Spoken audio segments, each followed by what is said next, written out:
and we appreciate your testimony. And I want to thank Mr. Roy for his courtesies in allowing you to testify at that point, which I think was appropriate. Now, which Mr. Johnson or Mr. Roy, whoever you choose, will go first for the 5-minute question. Mr. Chairman, I think that's, Mike, what's your call? Go ahead, Chip. I'll defer to you if you want to go first. All right, well, I'll go at that if that's what you prefer. Mr. Roy, ask for 5 minutes. Thank you. All right. Well, I thank the chairman, and I had a few questions I was going to ask, but I feel compelled to address a few of the things that have been discussed, in part, probably somewhat in my absence, and I understand why that's the case. But I said I was on the floor voting, and we're talking about proxy voting. It's not just about a lawsuit. Some of us believe that it is unconstitutional and wrong to proxy vote, and we can disagree on that. But I have put my money where my mouth is, and I'm not voting by proxy. That has caused all sorts of complications in my existence in a world where the Congress is continuing to vote by proxy. And I've got competing engagements, and I can't multitask if I'm voting in person. So that is a real issue, and we ought to address it. And I think it's tearing apart the House of Representatives.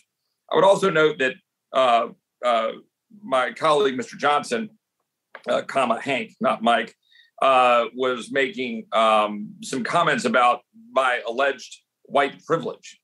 I think it would be noteworthy if were my grandmother still alive, who was raised in West Texas to a single mom in a house with dirt and no indoor plumbing, and my grandfather, who was the same, and my grandmother's father, who was a orphan as a result of, we believe, I'm not going to claim any percentage of Native American lineage, but we believe by family passing down that was the case. And that was a part of his reason for being an orphan.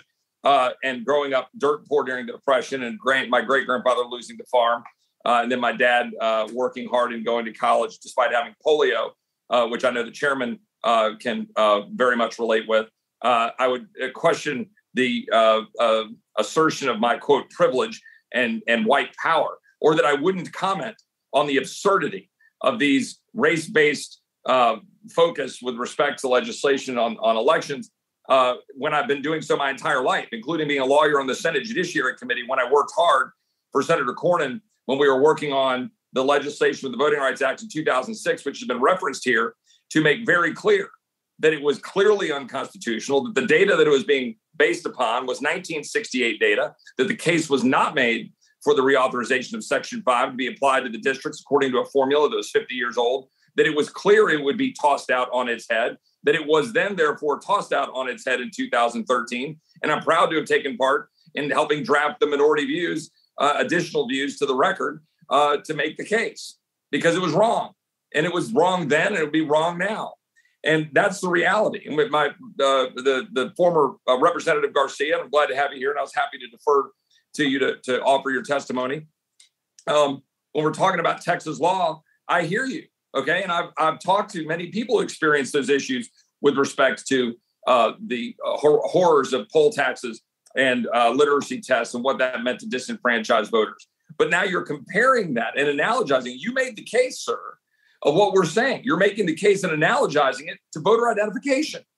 Yes, voter ID is a necessary tool for ensuring the integrity of ballots and elections, particularly in Texas, where in particular, our borders are wide open right now. We've literally had 1 million people come to the United States and be released into the United States over the last year due to the complete and utter incompetence, and not just incompetence, but malicious refusal to actually enforce the laws of the United States, to know who's in the United States. For the rationale for having voter ID is being made by the very administration who's accusing states of being racist for wanting to have voter identification to ensure the integrity of the elections when they refuse to defend the sovereignty of the United States. Those are the facts. We know what the numbers are in Texas, and we see what's actually happened.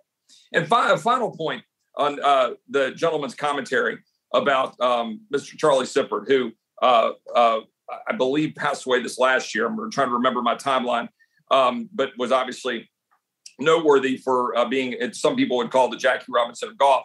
And we're not here to talk about golf, but I do want to raise an issue that when I was in college and was a walk-on on the golf team at college, there was a young man who was a dear friend who has since passed away, unfortunately, from meningitis, viral meningitis, while he was playing on the Canadian tour.